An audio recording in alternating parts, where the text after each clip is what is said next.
Bienvenue à tous pour ce temps de culte en commun ce matin. C'est toujours une immense joie d'être avec vous et même si nous ne sommes pas physiquement ensemble, nous le sommes virtuellement. Et comme la Bible nous le dit dans Matthieu, là où 2 ou 3 sont réunis en son nom, il est parmi nous. Je vous propose donc de débuter ce culte par un premier chant, vous, créatures du grand roi.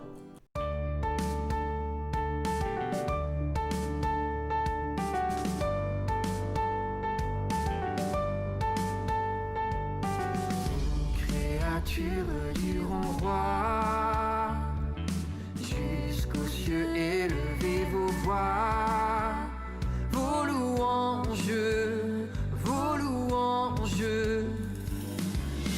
clair soleil ou rayon d'eau, lune qui devance l'aurore, chantez gloire,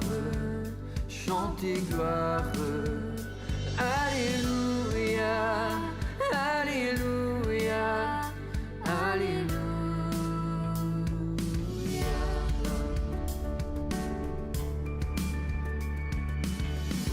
Créatures d'un seul cœur, rendez la gloire au Créateur.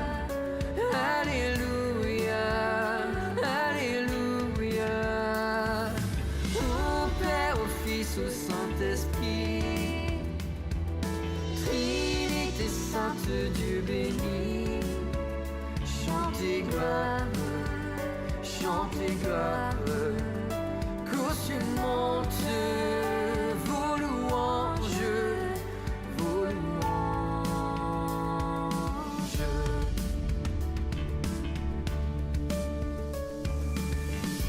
Tous ces enfants rachetés, son grand amour venez chanter.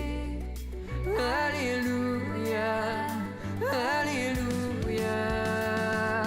Christ a triomphé à la croix, il nous soutient dans nos combats. Chantez gloire, Alléluia, Alléluia, Alléluia.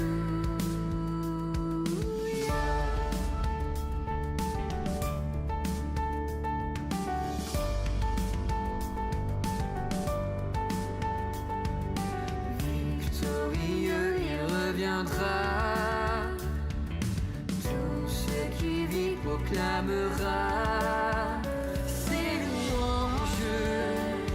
louanges, tous les habitants de la terre se prosterneront en concert. Chantez gloire, aux cieux montent vos louanges, vos louanges.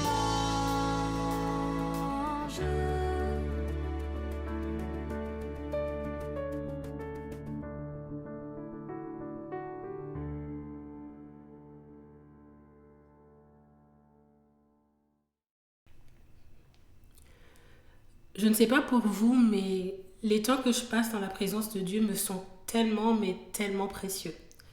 Dans ce monde où on est tout le temps jugé, tout le temps critiqué et tout le temps noté, même souvent par des inconnus, on le voit avec les réseaux sociaux où le jugement est omniprésent dans tous les likes, dans tous les commentaires, dans tous les posts. Ça fait tellement, tellement de bien ces moments avec Dieu, ces moments où on sait que il nous aime tels que nous sommes, avec nos qualités, avec nos défauts, malgré nos péchés aussi, avec notre couleur de peau, notre milieu social, notre rang dans la société. Dieu nous aime tels que nous sommes. Ça fait tellement de bien, n'est-ce pas? Ça fait aussi tellement de bien, mais tellement de bien de savoir que quoi qu'il nous arrive dans la vie, où qu'on aille, il est là. Et sa main nous garde, nous guide et nous conduit. Les paroles d'un des 2 chants qui suivent sont tirées du psaume 139. « Éternel, tu m'examines et tu me connais. Tu sais quand je m'assieds et quand je me lève. Tu discernes de loin ma pensée. Tu sais quand je marche et quand je me couche, et toutes mes voix te sont familières. La parole n'est pas encore sur ma langue que déjà, Éternel, tu la connais entièrement. Tu m'entoures par derrière et par devant, et tu mets ta main sur moi. Je vous invite donc à chanter et surtout à méditer les paroles des 2 prochains chants qui nous parlent de l'omniprésence de Dieu et surtout de son amour qui surpasse toutes les circonstances de notre vie. Chantons. Oui, tu sais quand je marche et quand je me couche, tu connais chaque syllabe qui sort de ma bouche. Tu sais quand je m'assieds et quand je me lève, tu pénètres mes pensées, tu connais mes rêves. Si je monte aux cieux, tu es là. Si je me couche au séjour des morts, t'y voilà.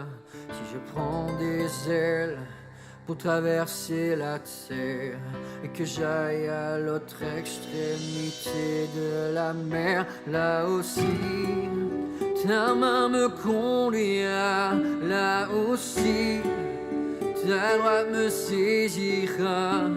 Tu m'entoures par devant et par derrière, tu m'as tissé, tu m'as formé dans le sein de ma mère. Là aussi, ta main me conduira, là aussi, ta droite me saisira.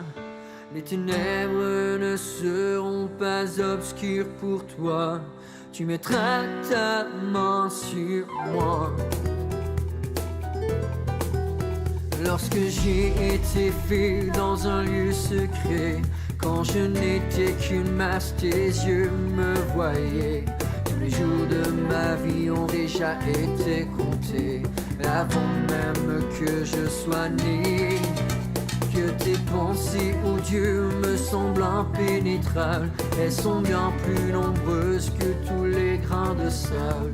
J'éveille et je suis encore auprès de toi. Quand j'ouvre mes yeux, te voilà. Là aussi, ta main me conduira. Là aussi, ta droite me saisira.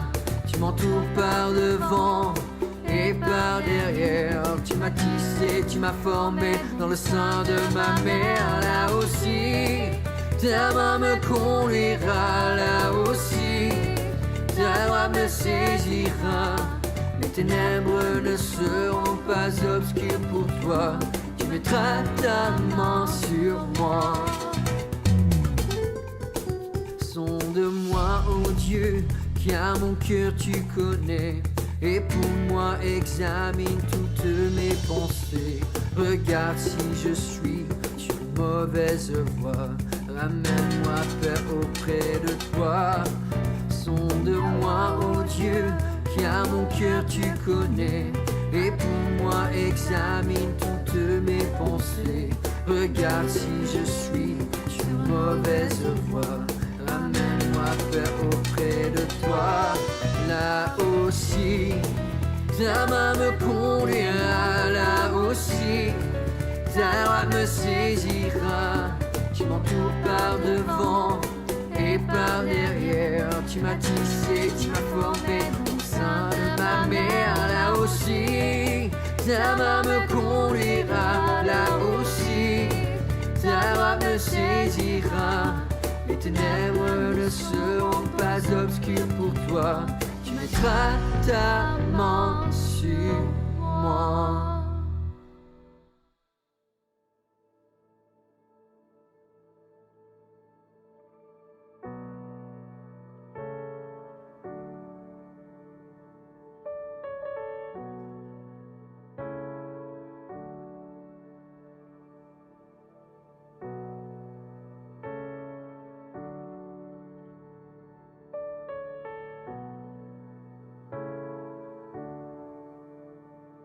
L'amour de Dieu de loin surpasse ce qu'on peut dire.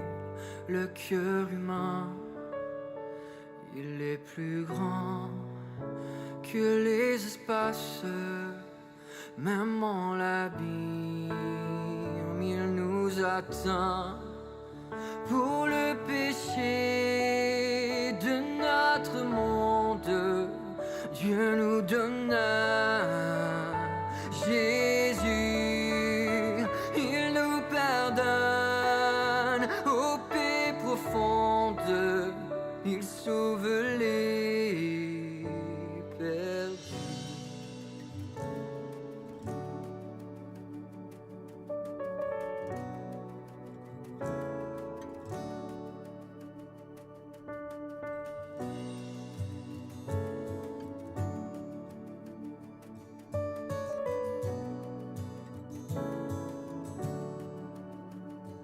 Verser de l'encre dans les ondes, changer le ciel en parchemin, tonder la plume à tout le monde, et que chacun soit écrivain.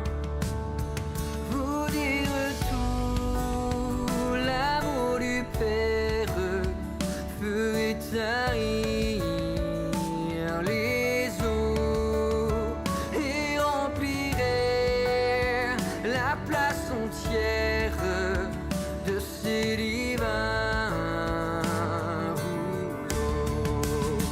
L'amour de Dieu, si fort, si tendre, est un amour sans fin. Tel est le chant que font entendre les anges et les saints.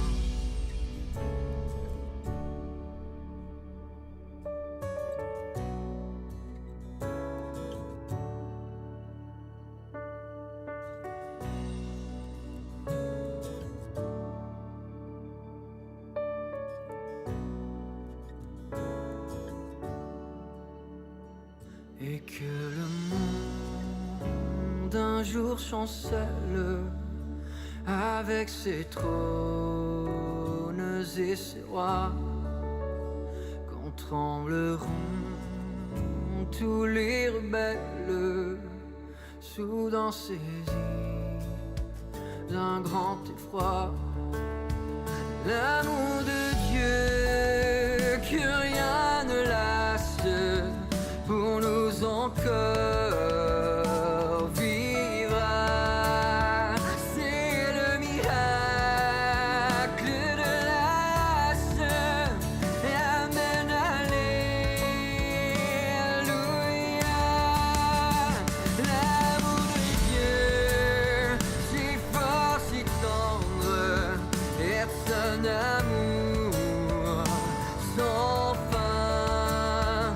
Tel est le chant que font entendre les anges et les saints. L'amour de Dieu, si fort, si tendre, est un amour sans fin. Tel est le chant que font entendre les anges et les saints.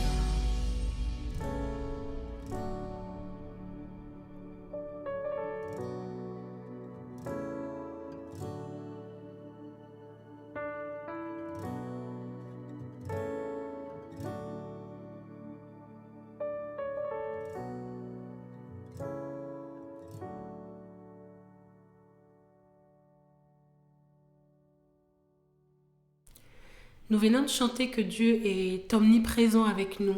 Pour ce premier temps de prière, je vous invite vraiment à présenter à Dieu tout ce que vous pouvez avoir sur le cœur dans votre quotidien, toutes les difficultés que vous pouvez rencontrer, parce que on l'a chanté, il est là avec nous et il ne nous abandonne pas. Prions.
Pour ce deuxième temps de prière, je vous invite à vraiment faire monter vers le Seigneur des prières de reconnaissance pour son amour immense qui dépasse tout ce qu'on peut concevoir, pour son amour inconditionnel malgré notre état de pécheur. Prions.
Bonjour à tous, premier week-end déconfiné, j'espère que vous avez profité de cette semi-liberté, liberté retrouvée en tout cas de sortir de ce périmètre réduit de 1 km.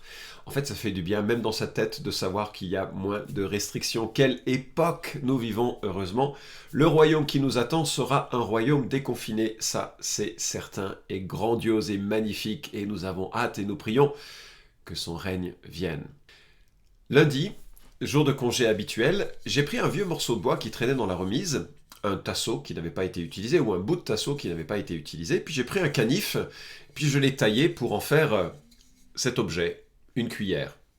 Bon, c'est un premier essai, hein. Manifestement je ne maîtrise pas l'art de fabriquer des cuillères au couteau. Ce qui était intéressant, c'était de réaliser que avec quelques coups de canif, on pouvait transformer un objet finalement assez banal en un objet moins banal. Pas très joli, mais moins banal. Une autre chose que j'ai réalisé, c'est que chaque fois que je donnais un coup de couteau, c'était assez définitif. Malheureusement, dans la vraie vie, il n'y a pas CTRL-Z. Pour ceux qui sont familiers de l'informatique, on ne peut pas revenir facilement en arrière.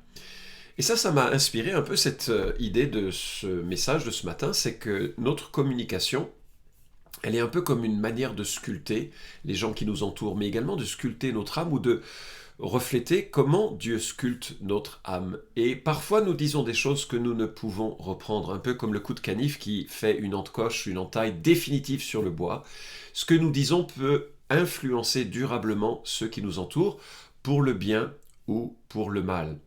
Ce que je vous suggère dans le message de ce matin, c'est que finalement, chaque parole que nous prononçons sculpte notre âme, en ce qu'elle reflète ce qui est à l'intérieur de notre âme, mais elle sculpte aussi, et peut-être surtout, celui ou celle qui nous attend. Chaque parole, et c'est effrayant de le réaliser, améliore de façon significative la personne à qui vous parlez, ou la détruit, avec bien sûr, entre les deux, des tas de variations possibles, ce n'est pas aussi binaire.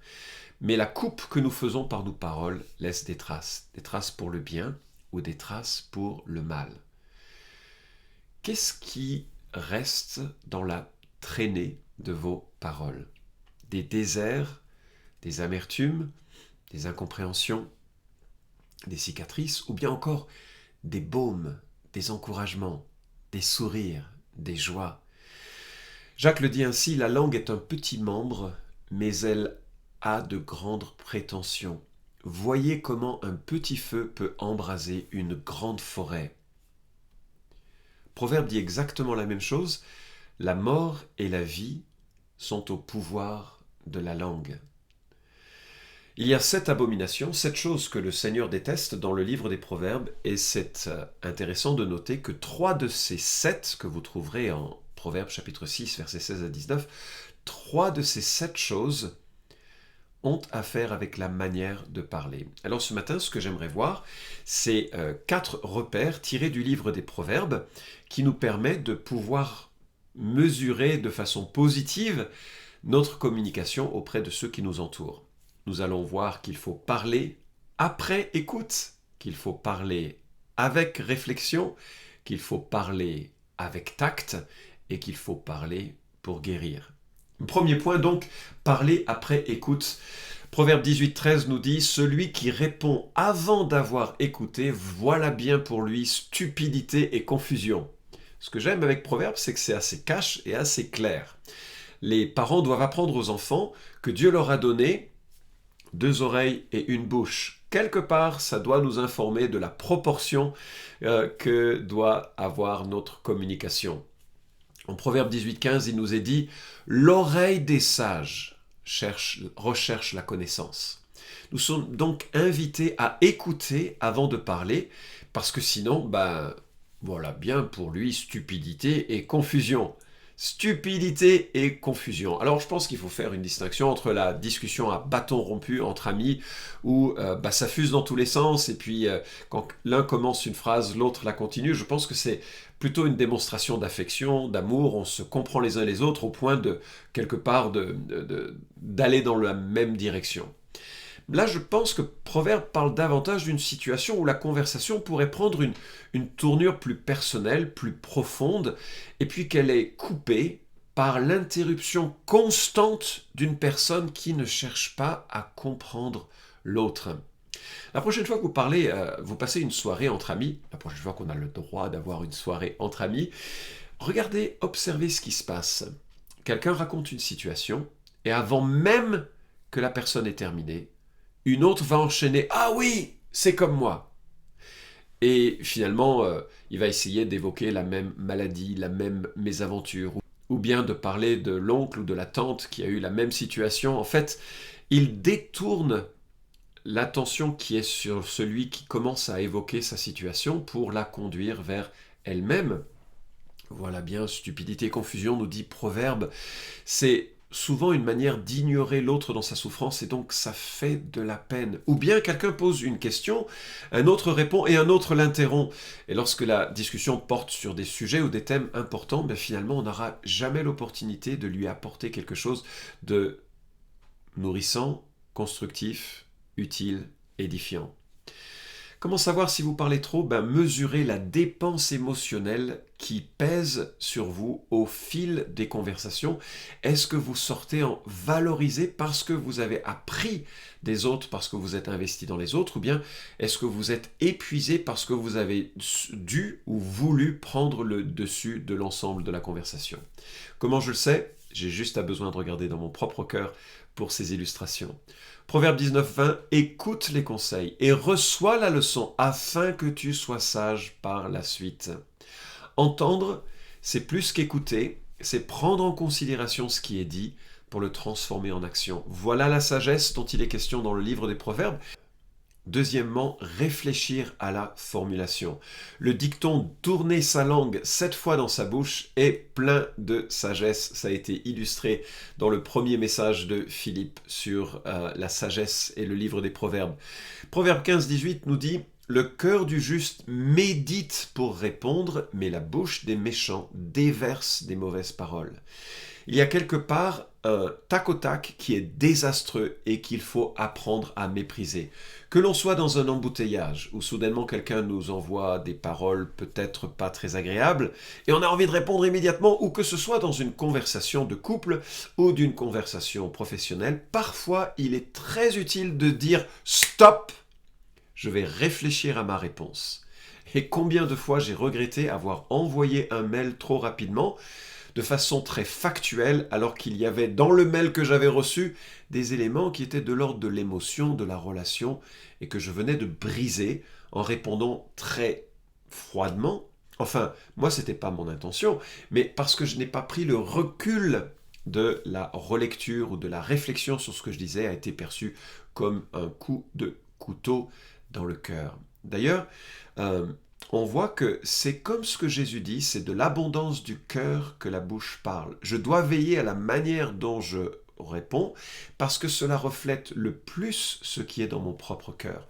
Proverbe 17, 27 à 28 le dit ainsi, « Celui qui ménage ses discours possède la connaissance, celui qui a l'esprit calme est un homme intelligent, mais le stupide, quand il se tait, il passe pour un sage. Celui qui ferme ses lèvres est un homme intelligent. » Ça pique un peu, hein, cette description, et je trouve que c'est un petit peu violent, mais c'est ce que, en fait, Dieu veut qu'on entende. On a besoin d'entendre que c'est pas parce qu'on a envie de parler très vite que c'est parler très sagement et que c'est une contribution qui sera utile. Je lisais le témoignage d'une sœur assez jeune du 19e siècle. Je crois qu'elle se confiait à son carnet de prière et que ce carnet de prière était devenu un peu la source d'inspiration d'un livre que je lisais. Et donc cette jeune femme, je ne sais plus, 20-25 ans au maximum, disait qu'elle priait Dieu, que Dieu l'aide à dominer son désir de bavardage inutile et à orienter sa conversation avec plus de sagesse pour que ce soit centré sur l'autre, centré sur l'édification. Et je me suis dit que je n'entendais pas trop ce genre de sujet de prière ces temps-ci.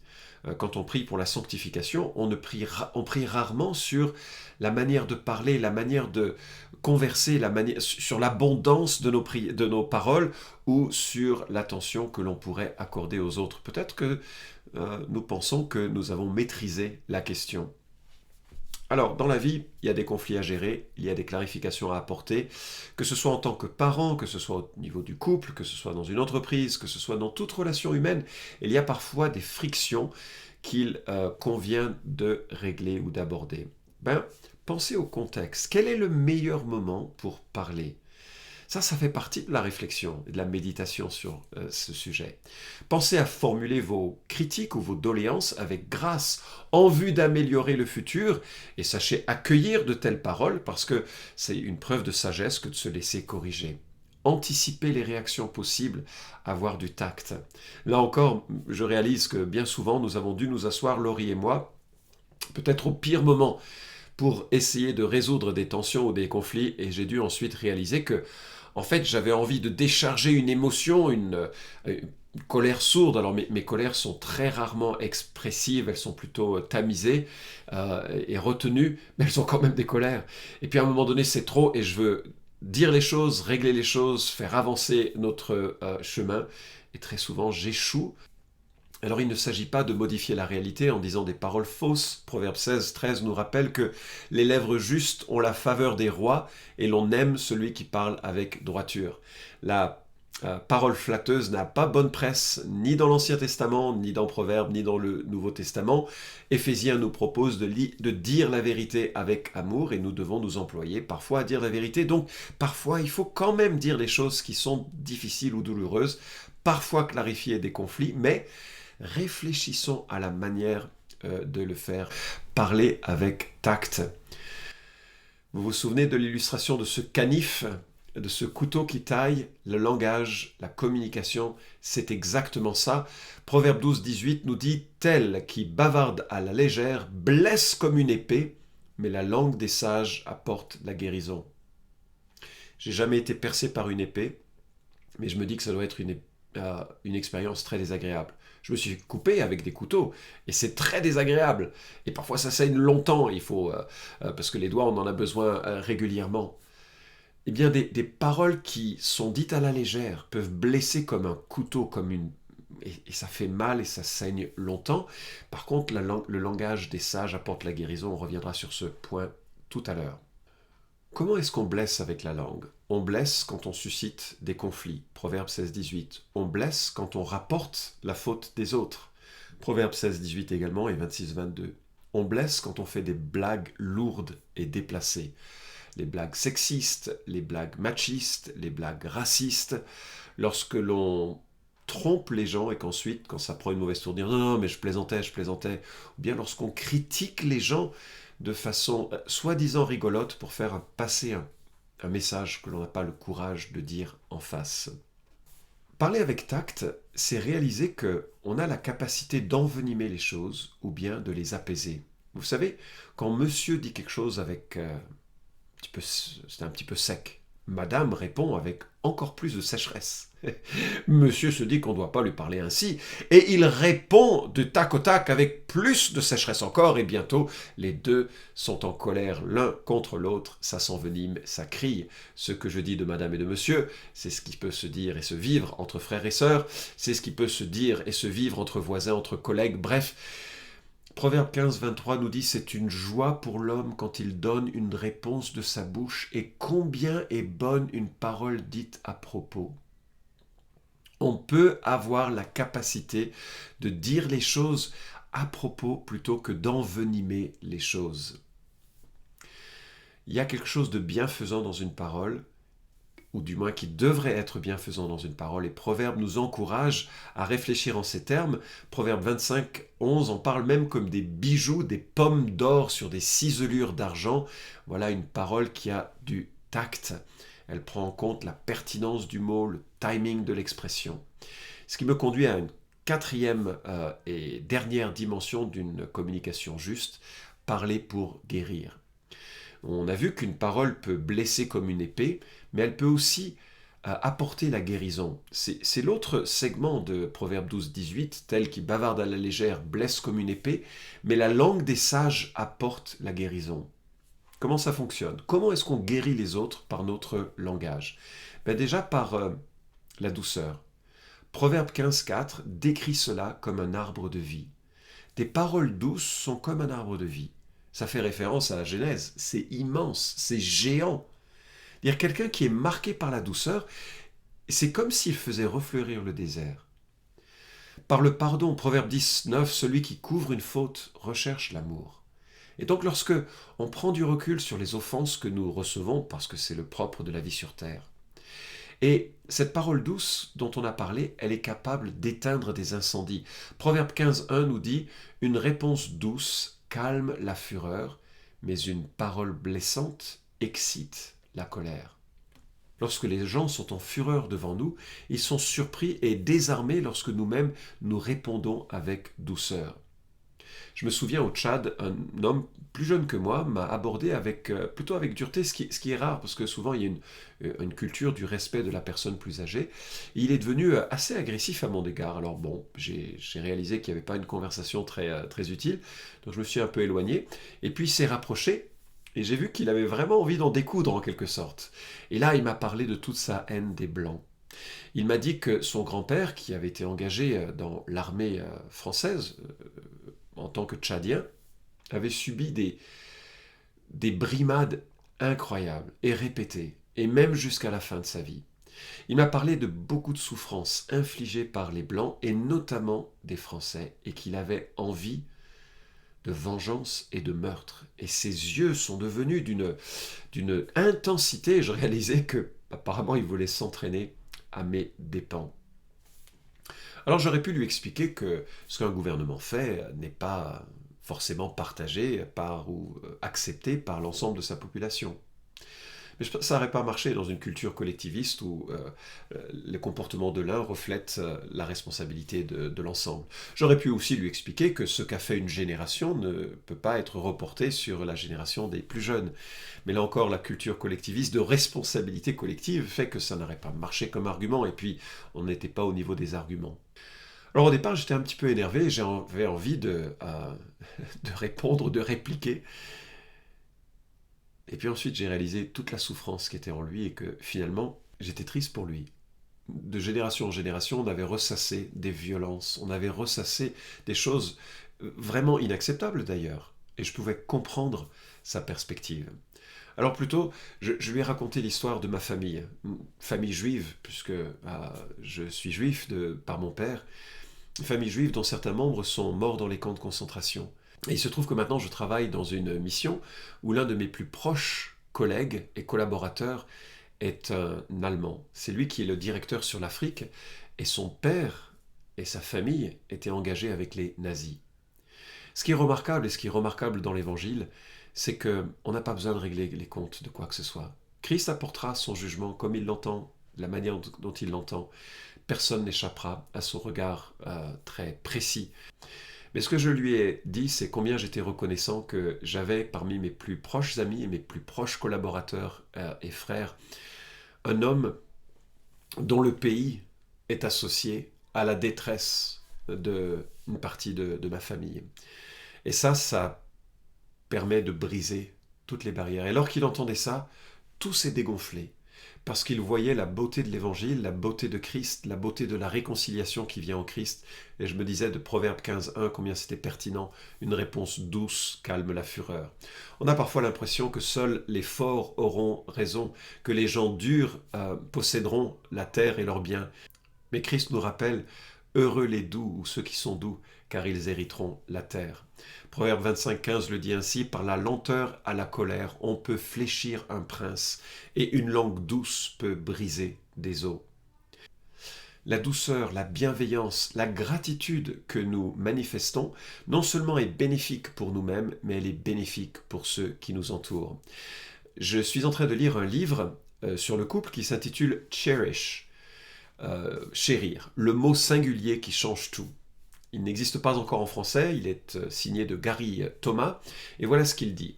Une étude intéressante décrite dans Psychology Today, Psychologie aujourd'hui, a révélé que, dans un sens, apprendre à chérir nous rend en fait plus heureux. Selon cette étude, la personne qui bénéficie le plus de la gratitude est celle qui l'exprime. Les études montrent que nous pouvons délibérément cultiver la gratitude, et qu'en le faisant, nous pouvons accroître notre bien-être et notre bonheur. En outre, la gratitude, et surtout son expression à l'égard des autres, est associée à une énergie, un optimisme et une empathie accrue. Cela montre ce que je voudrais souligner dans cette dernière section sur la communication. Je prie que notre communication soit empreinte de bienveillance. Je prie que notre communication chérisse ceux qui en bénéficient. Je prie que nous soyons droits et justes, c'est-à-dire que effectivement, parfois il faut dire des choses qui sont un petit peu plus compliquées, un petit peu plus dures, et j'espère que vous l'accueillez ces choses lorsqu'elles sont justes, avec grâce, avec repentance et de manière à pouvoir grandir toujours et encore. Mais la grande idée, c'est que par ma communication, si je chéris ceux qui m'entourent, non seulement je vais en recevoir énormément en retour de cela, mais également je vais donner l'opportunité à ceux et celles qui m'entourent de grandir en bonheur. C'est le temps de conclure et j'aimerais évoquer quelques points. La communication, c'est d'abord une question de cœur. Kidner, dans son commentaire sur le livre de Proverbes, dit ceci. Quelques-unes des platitudes apparentes de ce livre sont dues à l'insistance avec laquelle il souligne le fait que ce qu'un homme dit est directement lié à ce qu'il est. Ses paroles vaudront ce qu'il vaut. C'est ainsi que la langue du juste est mise en parallèle avec le cœur du méchant et que leurs valeurs respectives, argent de choix, pas grand-chose, est comparée directement. Cette vérité est formulée avec beaucoup de force dans le proverbe bien connu de 4.23 « Garde ton cœur en toute vigilance, car de lui dépendent les limites de la vie. » Nous sommes ici très proches de la parole de notre Seigneur, c'est de l'abondance du cœur que la bouche parle. Sur un tableau de bord de voiture, les lumières qui s'allument révèlent les problèmes éventuels du moteur. On sait ce qui se passe, ce qu'il faut gérer. C'est la même chose de nos paroles. Elles révèlent ce qu'il y a dans notre cœur.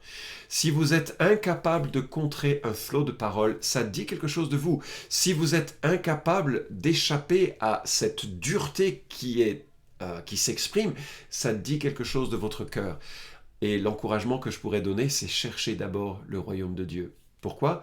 Parce que c'est Dieu qui peut transformer notre cœur. Lui qui est doux et humble de cœur, il est capable de prendre nos repentances et de les transformer en sorte que nos manières de se comporter changent. Deuxième remarque dans cette conclusion, notre propre Seigneur et Sauveur Jésus-Christ est caractérisé par la bienveillance de sa communication. 8 siècles avant qu'il n'arrive, le prophète Ésaïe annonçait par des chants, des poèmes, la venue du Messie, et dans 2 d'entre eux, nous trouvons ces 2 phrases que j'aimerais citer. Il ne brisera pas le roseau broyé, il n'éteindra pas la mèche qui faiblit, il révélera le droit selon la vérité. Et puis en Ésaïe 54, le Seigneur, l'Éternel, m'a donné le langage des disciples pour que je sache soutenir par la parole celui qui est fatigué. Il éveille chaque matin, il éveille mon oreille pour que j'écoute à la manière des disciples. Comment est-ce que Jésus nous parle ? Il nous parle avec tendresse de nos fautes pour nous mener à la croix, et lorsque nous nous sommes convertis, lorsque nous avons placé notre confiance en lui, qui est mort pour nos péchés, lorsque nous nous sommes repentis, qu'est-ce qu'il fait ? Il nous purifie par sa parole. Sa parole est douce et bienveillante. Il nous corrige comme un père corrige son enfant. Il est l'exemple et aussi la source d'une parole renouvelée. Alors je vous laisse avec un petit devoir. Prenez la liste des versets sur la communication qui vous est proposée en bas de cette vidéo sur les indications YouTube. Téléchargez-la, affichez-la et regardez quel est le verset le plus pertinent qui peut-être prend à revers vos habitudes ou peut-être va vous encourager à développer une belle attitude. Mémorisez ce verset et focalisez votre attention tout au long de cette semaine pour sculpter des propos de bienveillance ou selon ce verset auprès de une ou deux personnes qui vous sont proches tout au long de la semaine. Écoutez cette personne, posez-lui des questions, intéressez-vous à sa vie, réfléchissez au meilleur moment et la meilleure manière de peut-être lui faire part de quelque chose qu'il a besoin de corriger lui-même, mais surtout exprimez de la reconnaissance, de la bienveillance tout au long de cette semaine et notez le résultat, vous serez peut-être surpris. Je vous laisse avec cette exhortation de l'apôtre Paul en Éphésiens 5, 29 à 32. Qu'il ne sorte de votre bouche aucune parole malsaine, mais s'il y a lieu, quelques bonnes paroles qui servent à l'édification nécessaire et communiquent une grâce à ceux qui l'entendent. N'attristez pas le Saint-Esprit de Dieu par lequel vous avez été scellés pour le jour de la rédemption, que toute amertume, animosité, colère, clameur, calomnie, ainsi que toute méchanceté soit ôtée du milieu de vous. Soyez bons les uns envers les autres, compatissants, faites-vous grâce réciproquement, comme Dieu vous a fait grâce en Christ.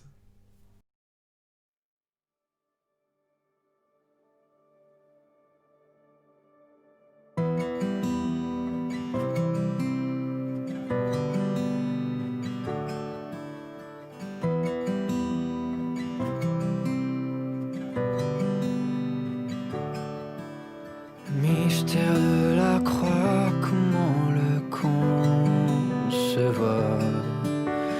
L'agonie de Jésus-Christ. Toi, le lieu très saint, tu nous donnes ton Fils. Bois la coupe amère qui m'a franchi. Ton sang efface mon péché, Jésus merci. Du Père la colère est apaisée, Jésus merci. J'étais ton ennemi, je vivrai à tes côtés, Jésus merci.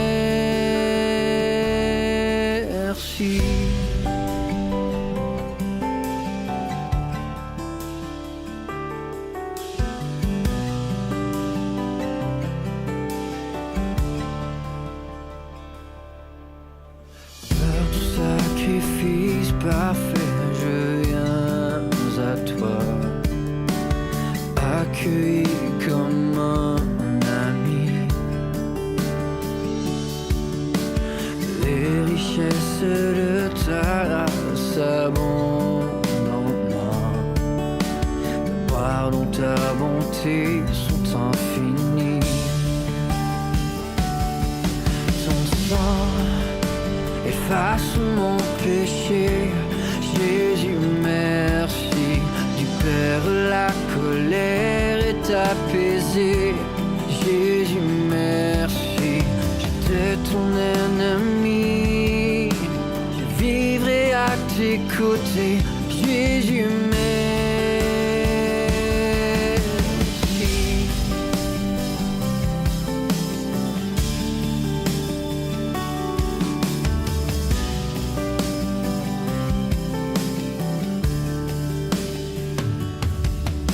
Sauveur de mon âme,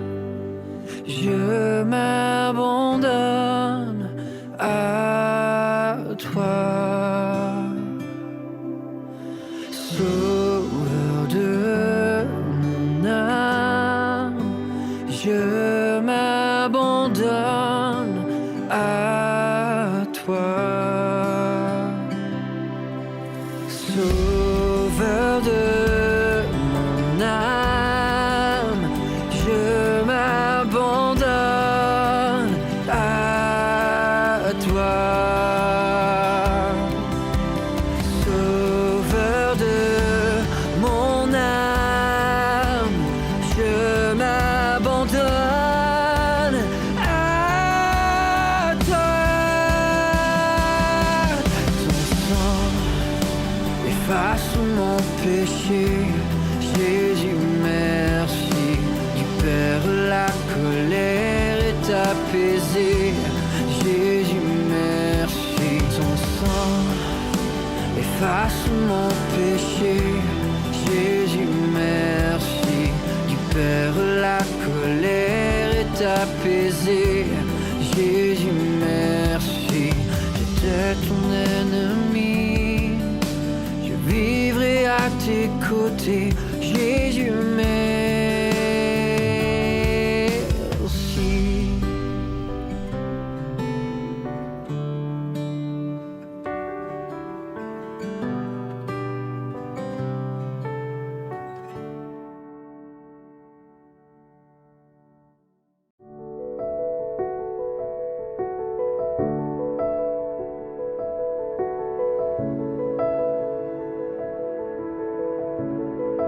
Les cieux proclament la gloire du ressuscité.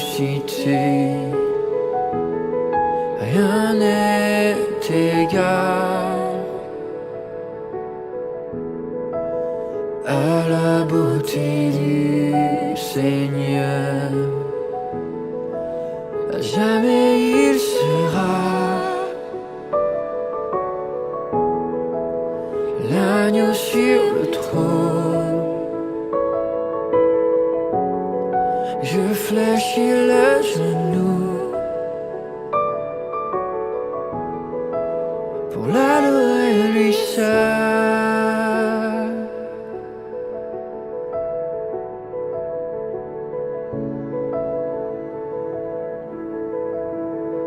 Je veux chanter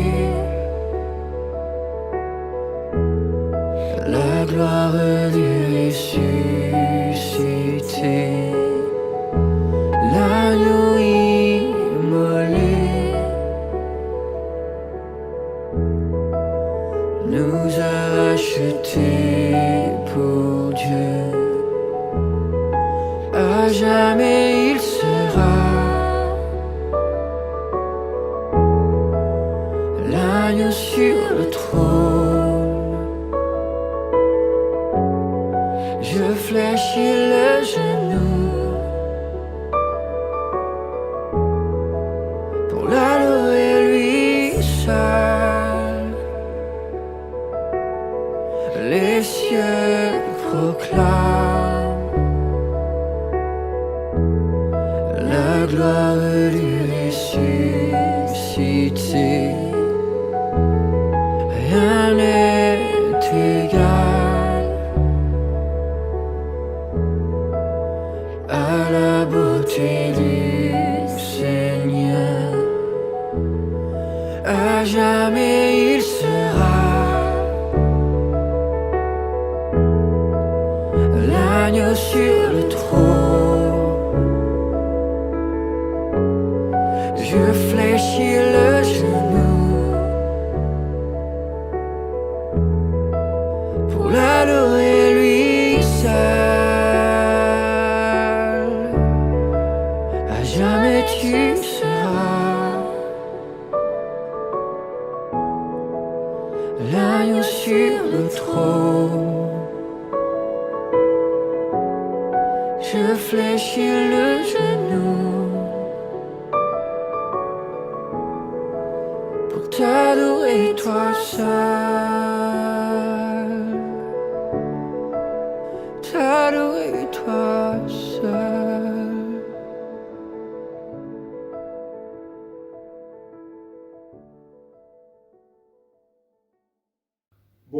je m'appelle Jean-Louis de l'église de Villeurbanne-QC.